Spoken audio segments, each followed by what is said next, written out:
Extraction of teeth will always lead to bone loss.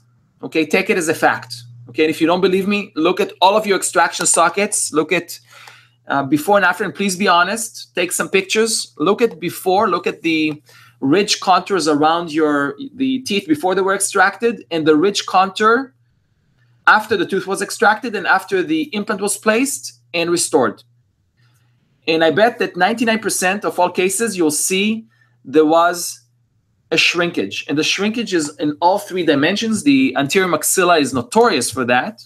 The posterior mandible is also not notorious, but it happens quite a bit. But ridges tend to shrink in all three dimensions, horizontally, vertically, and in combination.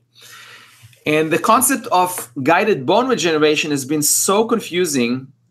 GBR, the GBR term has been used so many times by so many speakers, including myself, but really not well understood. And the idea behind guiding bone regeneration is to create a niche or create a space that will be conducive for bone formation. And really the key for success in that is vascularity and having some type of space and stability of the graft.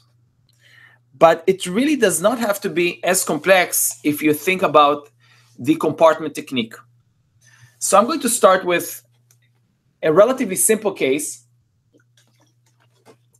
that involves a molar that is fractured beyond repair. You can all see the mesiodistal fracture of the lingual cusp, the fracture extended subgingivally. There was really no way to save this tooth. I think all of you would agree with me that the best option is to extract and replace.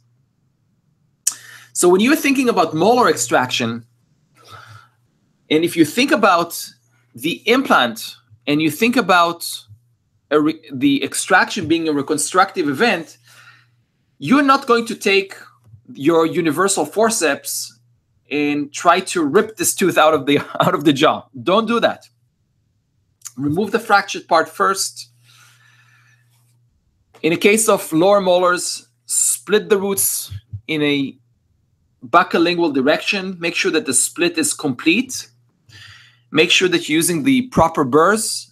Don't extend the split too much apical, because then you'll be compromising the interseptal bone that is extremely critical.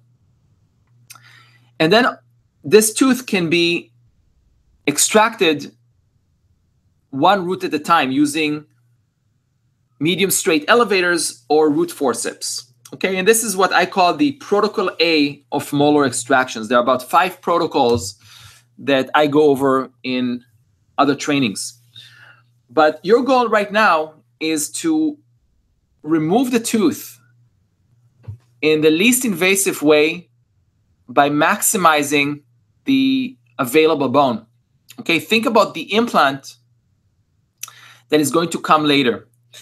And why is it so critical to preserve the interseptal bone? I think it's probably an obvious question, but if you think about it, the interseptal bone is the exact site where your implant is going to go in. So if you damage the interseptal bone, your implant site is going to be compromised.